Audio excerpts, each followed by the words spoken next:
Bapak Ibu Saudara yang saya hormati, pelaksanaan PPDB tahun ini sangat berbeda dengan tahun sebelumnya di tahun pelajaran 2019-2020 karena pelaksanaan PPDB tahun ini dilaksanakan dalam suasana pandemi COVID-19. Namun walaupun demikian, pelaksanaan PPDB harus tetap berlangsung dan harus tetap dilaksanakan. Setidak-tidaknya ada 3 payung hukum yang menjadi acuan di dalam rangka pelaksanaan PPDB tahun 2020 ini. Yang pertama adalah Peraturan Mendikbud nomor 44 tahun 2019 tentang PPDB bagi satuan pendidikan dari mulai TK, SD, SMP, SMA, SMK. Yang kedua, khusus untuk pelaksanaan PPDB SD dan SMP di Kota Tasikmalaya, kita telah memiliki Peraturan Wali Kota Tasikmalaya nomor 5 tahun 2020 yang diterbitkan pada tanggal 21 Februari tahun 2020. Itu yang menjadi acuan kedua. Dan yang ketiga, berdasarkan Permen 44 dan Perwal 5 2020, Dinas Pendidikan telah menerbitkan keputusan tentang petunjuk teknis pelaksanaan PPDB di Kota Tasikmalaya yang dituangkan di dalam keputusan Kepala Dinas nomor 119 tahun 2020 Nah, selain ketiga aturan yang kita pedomani, kita pun mempedomani dari surat edaran Kemendikbud nomor 4 tahun 2020 tentang protokol kebijakan penyelenggaraan pendidikan di era pencegahan COVID-19, di mana pelaksanaan PPDB harus dilaksanakan sesuai dengan jadwal sebelum tahun ajaran baru, tetapi protokol kesehatan tetap harus dilaksanakan. Bapak Ibu yang saya hormati, pelaksanaan PPDB yang akan saya jelaskan pada kesempatan ini adalah yang sedang tren adalah PPDB dari SDMI ke SMP Walaupun secara umum di dalam petunjuk teknis keputusan Kepala Dinas itu diatur juga PPDB ke SD, PPDB ke SMP, PPDB untuk PAUD dan PPDB untuk program kesetaraan paket A, B, dan C yang berada di bawah naungan bidang PAUD nih. Tetapi pada kesempatan ini saya hanya ingin membahas mengenai mekanisme pelaksanaan PPDB ke SMP dari SD atau MI di kota maupun luar kota Tasikmalaya. Perlu diketahui bersama bahwa mekanisme dan jalur PPDB tahun ini sangat berbeda dengan tahun sebelumnya. Kalau tahun yang lalu ada sebagian jalur PPDB yang dilaksanakan melalui offline, artinya diontrog ke sekolah terutama untuk jalur prestasi dan jalur mutasi orang tua siswa. Tahun ini melihat kondisi pandemi COVID-19, keseluruhan jalur PPDB dilaksanakan secara daring, secara online, sehingga tidak ada lagi kerumunan siswa SD, MI ke SMP, dan tidak ada lagi kerumunan orang tua yang datang rame-rame ke SMP. Tujuannya adalah apa? Untuk menghindari adanya kerumunan secara massal dalam rangka pencegahan COVID-19. Jadi semua jalur dilaksanakan secara daring. Walaupun kami harus menyesuaikan aplikasi PPDB tahun ini dibandingkan dengan tahun yang lalu sehubungan dengan semuanya dilaksanakan secara daring. Nah, perlu disampaikan bahwa jalur PPDB ke SMP itu ada 4. Yang pertama adalah jalur afirmasi. Jalur afirmasi diperuntukkan bagi calon peserta didik yang datang dari keluarga kurang mampu secara ekonomi. Untuk membuktikan bahwa dia datang dari keluarga mampu, itu dibuktikan dengan kepemilikan KIP, PKH, atau kartu miskin lainnya yang dikeluarkan oleh dinas terkait, dalam hal ini dinas sosial. Nah, kemudian bagaimana cara melakukan pendaftarannya? Mohon maaf karena kakak itu menjadi rujukan, ya, maka pada saat pendaftaran anak yang memilih jalur PPDB melalui jalur afirmasi, pada saat dia mau mendaftar pertama kali tanggal 22 Juni, itu pelaksanaan waktunya, 22 Juni, anak itu tinggal membuka, ya, website PPDB online Kota Tasikmalaya. Ya, dia buka, ya, website PPDB online Kota Tasikmalaya. Nah, ketika di sana ada, dia langsung klik daftar. Nah, pada saat daftar, dia cukup memasukkan NIK, nomor induk kependudukan, ya. Nah, mohon maaf barangkali kepada masyarakat, ya, karena tahun ini tidak ada ujian, jadi tahun ini mendaftar beda dengan tahun kemarin. Kalau tahun kemarin mendaftar itu melalui nomor ujian anak di SD. Sekarang tidak ada. Oleh karena itu, mengapa kami memanfaatkan NIK, sekaligus juga ada wacana dari Kemendikbud bahwa NISN akan dihapus, sehingga yang akan digunakan nanti adalah data NIK. Maka sejak awal di PPDB kami menggunakan data kependudukan, data NIK. Mudah-mudahan ini adalah istilahnya apa, bagian upaya kita, ya, untuk juga sekaligus membantu masyarakat dalam rangka apa? Dalam rangka pembaharuan data kependudukan, sehingga ketika ada perubahan masyarakat kemudian langsung segera memperbaharuinya. Anak tinggal nanti memilih, saya mau memilih SMPX, tinggal klik SMP-nya. Kemudian anak memilih isinya apa? Jalurnya. Karena saya adalah pemilik afirmasi, ya, maka kemudian pemilik kartu KIP, pemilik PKH, maka saya langsung apa? Dikliknya adalah jalur afirmasi. Nah, seperti itu caranya memilihnya. Nah, sejak anak memilih jalur itu, maka kemudian akan terjadi seleksi. Bagaimana keputusan apakah anak diterima atau tidak? Itu tergantung. Karena seleksinya didasarkan yang pertama, kalau jumlah yang mendaftarnya itu adalah kurang dari 15%, karena kuota afirmasi itu 15% dari daya tampung. Jadi kalau misalnya daya tampungnya 15%, ya, dari 15% itu misalnya ternyatanya adalah 30, ya, maka ketika yang mendaftar itu misalnya ada 20, maka otomatis semuanya diterima. Jadi ketika yang daftarnya ada 20, kuotanya ada 30 dari 15% itu, ya, maka semuanya diterima dari afirmasi, ya. Nah, bagaimana itu sisanya? Sisanya yang tidak terisi itu akan ditambahkan ke jalur zonasi. Nanti seperti itu. Nah, sebaliknya, bagaimana kalau misalnya yang mendaftar melalui jalur afirmasi melebihi daya tampung? Daya tampungnya 15%, 30 orang. Ternyata yang daftar ke sana lebih daripada 30 orang. Nah, maka akan diadakan seleksi. Yang pertama, seleksinya berdasarkan apa? Mengenai kebenaran KIP. Apakah dokumen KIP-nya benar atau tidak? Kalau ternyata semua dokumen KIP-nya benar, ya, maka kemudian apa? Akan ditentukan dengan skor zonasi yang paling dekat ke sekolah. Orang Kawalu berhak daftar ke SMP 2. Orang KIP. Tetapi ketika dia sama-sama punya KIP dengan orang Tawang, ya, dengan orang pabrik es, maka orang pabrik es yang akan diutamakan. Sebab domisilinya ke SMP 2 lebih dekat, seperti itu. Tetapi bagaimana? Sama-sama dekat jarak zonasinya, maka akan ditentukan dari nilai SKK, nilai kelulusan. Yang 9 mata pelajaran itu si A jumlahnya berapa, si B jumlahnya berapa, ditentukan dari itu. Kalau bagaimana kalau memang jumlah nilainya sama lagi, itu akan ditentukan dengan waktu siapa yang paling dulu melakukan pendaftaran. Karena pada saat dia mengklik di website PPDB online Kota Tasikmalaya, itu waktunya akan tercatat, ya, sehingga siapa yang paling dulu itu akan menentukan. Oleh karena itu waktu juga akan menentukan. Itu yang pertama, ya. Nah, pelaksanaan untuk PPDB afirmasi itu dilaksanakan lebih dahulu, yaitu tanggal 22 sampai dengan tanggal 25 Juni 2020. Pengumumannya akan diumumkan itu pada tanggal 28, ya, pada tanggal 28 Juni. Nah, bagaimana kalau kemudian, ya, anak itu istilahnya tidak diterima? Nah, dia bisa kemudian nanti memilih di jalur selanjutnya, yaitu jalur zonasi. Nah, itu adalah jalur yang pertama. Jalur PPDB yang kedua adalah jalur mutasi kedinasan orang tua atau wali. Jalur ini diperuntukkan bagi calon peserta didik yang orang tuanya mutasi kedinasan. Maaf, mutasi kedinasan, bukan mutasi domisili.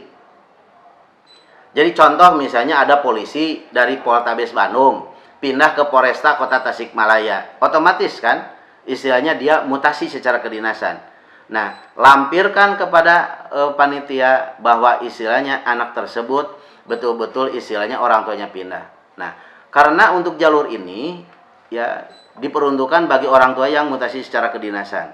Nah, kemudian kuotanya ini 5% dari daya tampung. Jadi kuotanya adalah 5% dari daya tampung. Nah, kemudian pada saat dia mendaftar, sama seperti tadi, tata cara pendaftarannya, ya. Walaupun barangkali di sini istilahnya apa, nicknya tidak ada di database, karena dia mungkin adalah orang luar kota Tasikmalaya, ya. Tetapi dia bisa mendaftar, ya. Kemudian dia wajib mengupload. Yang wajib diupload tetap yang pertama adalah itu surat penugasan dari atasan bahwa ayahnya, orang tuanya mutasi dinas. Yang kedua surat keterangan kelulusan. Yang ketiga tetap kakak itu harus di-scan dan kemudian di-upload. Kemudian istilahnya apa? Yang keempat itu harus mengupload surat pernyataan bahwa dokumen itu bukan dokumen palsu. Jadi intinya orang tua harus menyampaikan surat pernyataan bersedia diproses secara hukum jika memasukkan dokumen. Itu sesuai dengan ketentuan. Waktu pendaftarannya sama dengan afirmasi, yaitu 22 Juni sampai dengan 25 Juni. Ya. Mengenai hasilnya, apakah dia diterima atau tidak, itu bisa dilihat dari hari ke hari. Karena kita akan mengumumkan melalui media daring ini secara online, real time. Ya, real time. Jadi dari hari ke hari, dari waktu ke waktu, bahkan dari menit ke menit, itu bisa dilihat di dalam media ini. Nah, kemudian yang ketiga, jalur yang ketiga ini adalah jalur prestasi. Ya, jalur prestasi ini ada tiga pintu yang bisa dimanfaatkan oleh peserta didik. Ya, yang pertama adalah jalur prestasi kelulusan. Ya, jalur prestasi kelulusan ini diperuntukkan bagi anak-anak yang ingin mendaftar dengan menggunakan nilai kelulusan yang ada di dalam SKK. Ya, yang ada di dalam SKK. Seleksinya nanti itu didasarkan kepada nilai. Mana yang paling besar ada di atas. Kuotanya untuk orang-orang yang berasal dari domisili kota itu 5% dari daya tampung. Untuk orang-orang yang ada di luar kota itu diberikan kesempatan 3% dari tampung. Mengapa? Boleh jadi ada anak yang sekolahnya di SD Citapen, tetapi dia bukan warga kota Tasikmalaya. Nah, kita beri kesempatan ya untuk mendaftar di SMP di kota Tasikmalaya. Oleh karena itu diberikan kuota 3%. Dia bisa mendaftar melalui jalur prestasi yang pertama, yaitu mengenai apa? Nilai kelulusan. Seleksinya didasarkan kepada nilai. Ya, siapa yang paling tinggi nilainya? Bagaimana kemudian apabila ada nilai yang sama, kita bisa menentukan nanti, ya, berdasarkan siapa yang paling dulu daftar. Ya, seperti itu. Nah, prestasi yang kedua, tapi kemudian dia juga harus tetap mengupload kartu keluarga, surat pernyataan orang tua, surat kelulusan, itu harus tetap diupload pada saat pendaftaran. Nah, kemudian prestasi yang kedua itu adalah prestasi non-akademik. Prestasi non-akademik adalah diperuntukkan bagi peserta didik yang ingin mendaftar dengan memanfaatkan prestasi yang pernah dia raih. Ya. Tetapi prestasinya ini diperoleh sekurang-kurangnya 6 bulan sebelumnya. Jadi yang diperoleh pada bulan Januari sampai dengan bulan Juni itu tidak dapat dihargai. Nah, yang diperoleh minimal 6 bulan ke belakang. Ya. Apakah prestasi dia di juara olahraga, apakah dia di lomba kesenian, apakah dia di lomba puisi, di lomba keagamaan, qosidah segala macam, itu kita hargai. Tapi ada ketentuan. Ketentuannya yang dihargai hanyalah juara 1 tingkat kota atau kabupaten. Ya, baik yang istilahnya diselenggarakan oleh organisasi maupun yang dilaksanakan berjenjang oleh pemerintah melalui Kemdiknas. Ya, seperti OSN, O2SN, FLS2N, ABSD, ya, termasuk juga olimpiade-olimpiade yang lain, termasuk juga olimpiade matematika segala macam bisa. Ya. Nah, kemudian istilahnya apa? Persyaratannya apa? Yang pertama adalah juara 1 kabupaten kota. Jadi yang juara 2 mohon maaf itu tidak diakomodir ya di dalam PPDB melalui jalur ini. Kemudian syarat yang keduanya apa? Perorangan. Jadi apabila ada juara 1 futsal, tentunya ini tidak bisa diakomodir. Karena futsal adalah bergu. Ada sedikit keberuntungan ketika anak sering menjadi juara. Semakin sering anak mendapat juara, itu skornya akan semakin besar. Jika anak misalnya punya sertifikat juara 1 seni, juara 1 olahraga, juara 1 nari, maka ada 3 kejuaraan. Berarti dia dapat 3 kali 10, skor 30. Jadi berbeda dengan anak yang mendaftar hanya dengan satu piagam. Tentunya seperti itu. Jadi ada keberuntungan.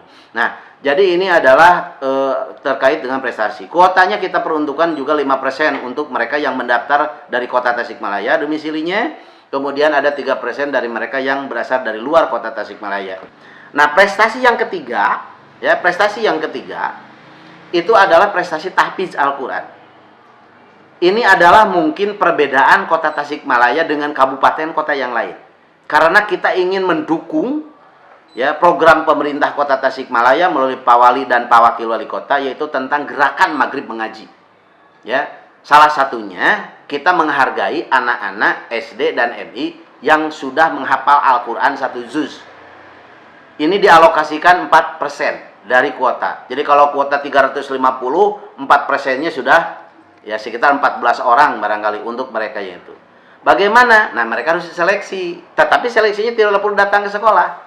Seleksinya nanti mereka ketika mereka mendaftar, saya memilih daftar SMPX, jalurnya adalah prestasi tahfiz, otomatis akan diberitahu silakan hubungi nomor ini untuk kemudian dites. Ditesnya tidak usah datang, tetapi cukup pikol. Ya, cukup pikol atau cukup menggunakan media Zoom atau Webex atau media lain. Ya. Nah, dia akan diuji oleh petugas yang ditugaskan oleh sekolah. Dia betul-betul penguji dan diharapkan menjadi istilahnya apa? Ya, penguji tahfiz Quran. Layak. Jadi sebagai penguji yang layak. Seperti itu. Kalau kita ingin membagi, nah, 3 jalur yang pertama, afirmasi yang 15%, mutasi orang tua yang 5%, kemudian prestasi yang 20%, kita namakan itu adalah PPDB non-zonasi. Tetapi, walaupun itu non-zonasi, berbeda dengan tahun yang lalu, tetap dilaksanakan secara daring, mengikuti protokol kesehatan, dalam rangka pencegahan COVID-19. Ya, dan dilaksanakan lebih dulu, yaitu tanggal 22 Juni sampai dengan tanggal 25 Juni tahun 2020. Pertanyaannya, dari 3 itu, boleh nggak memilih ketiga-tiganya? Pada tanggal 22 sampai 25, anak hanya memilih salah satu. Kalau anak memilih afirmasi, kalau dia memilih prestasi, dia tidak bisa memilih afirmasi dan mutasi. Jadi hanya salah satu, memilih salah satu. Pertanyaan kedua, kalau anak sudah diterima di 3 jalur non-zonasi, ya, dia ingin daftar lagi ke sekolah lain, tidak bisa, karena sistem akan menolak. Sistem akan sekaligus menolak. Ketika anak sudah daftar dan dia diterima melalui jalur prestasi, maka sistem akan mengatakan Anda tidak dapat mendaftar kembali karena Anda sudah diterima di SMPX melalui jalur ini. Itu. Nah, pertanyaan selanjutnya, bagaimana kalau anak mendaftar di ketiga jalur ini tidak diterima, tidak masuk? Nah, silahkan anak mengambil jalur yang terakhir, yaitu PPDB jalur zonasi, di mana jalur ini dialokasikan dengan kuota minimal 60%. Walaupun di dalam permen itu 50%, sekurang-kurangnya ya melalui Perwalkot kita menetapkan lebih besar, yaitu sekurang-kurangnya 60% adalah untuk PPDB jalur zonasi. Jalur zonasi adalah jalur PPDB yang diperuntukkan untuk semua lulusan SDMI warga Kota Tasikmalaya, apakah yang dekat maupun yang jauh. Tetapi lebih bijak apabila orang tua dan peserta didik menyekolahkan anak ke SMP yang terdekat dengan domisili. Karena apa? Semakin jauh domisili ke sekolah yang dituju, ya. Pertanyaannya, boleh nggak orang Kawalu mendaftar ke alun-alun? Boleh. Tetapi semakin jauh, ya, domisili ke sekolah yang dituju, skornya itu akan semakin kecil. Ketika skor zonasinya kecil, berarti nanti ketika di ranking, dia berada pada ya skor yang paling kecil. Berbeda dengan anak yang kemudian apa? Anak pabrik es, anak lengkong, mau ke SMP 3. Tentunya zonasinya itu adalah dekat. Dan dia akan memiliki skor zonasi yang besar. Nanti dari skor zonasi itu di ranking. Seperti itu. Ya. Nah, ada pertanyaan. Bagaimana kalau memang pada saat mereka mengklik nih, nama sudah pada muncul, dia memilih SMPX, kemudian jalur yang dipilih jalur zonasi. Nah, pada hari kedua, dia sudah tergeser. Karena zonasi ini banyak. ingat bahwa hasil seleksi zonasi itu real time dari hari ke hari. Pendaftaran dimulai dari mulai tanggal 29 Juni pukul 00:15. Nah, pada saat PPDB online berbasis zonasi, anak bisa melihat hasilnya real time dari jam ke jam. Apakah posisi saya sudah di mana nih? Ketika SMPX zonasi itu kuotanya tersisa 192. Nah, lihat posisi anak kita di hari pertama berapa. Ketika posisi anak kita masih di atas, mungkin aman. Tetapi pada hari ketiga, ternyata anak kita berada pada posisi sudah melewati 192. Artinya sudah tidak diterima. Apa yang harus kita lakukan? Selama masih ada waktu pendaftaran, karena pendaftaran tadi tanggal 29 sampai tanggal 4. Ya, maka anak bisa langsung mencabut. Buka lagi itu website PPDB Online Kota Tasikmalaya. Dia masukkan nih pilihan itu sekolah yang dituju, segera cabut, ganti dengan sekolah yang kosong. Bagaimana sekarang mencari sekolah yang kosong? Di dalam website itu ada fitur statistik yang menginformasikan sekolah-sekolah yang masih kosong. Lihat dulu di statistik, sekolah mana yang masih kosong sampai dengan hari itu. Nah, dia boleh kemudian mengklik daftar ganti. Dan pada saat itu dia juga bisa nunggu. Apa di sekolah yang kedua pilihannya ini dia masih aman. Kalau ternyata juga tidak aman, silahkan mau beberapa kali dia bisa daftar.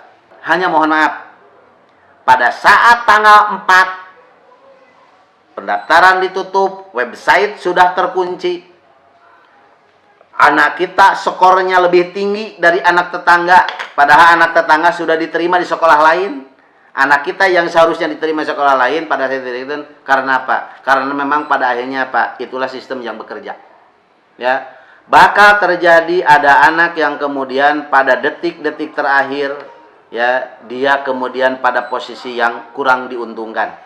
Oleh karena itu, kami himbau kepada peserta didik, kami himbau kepada orang tua, kami himbau juga pada para guru kelas 6 yang membimbing dan membantu anak-anak untuk selalu memantau, karena ini pengumuman secara real time.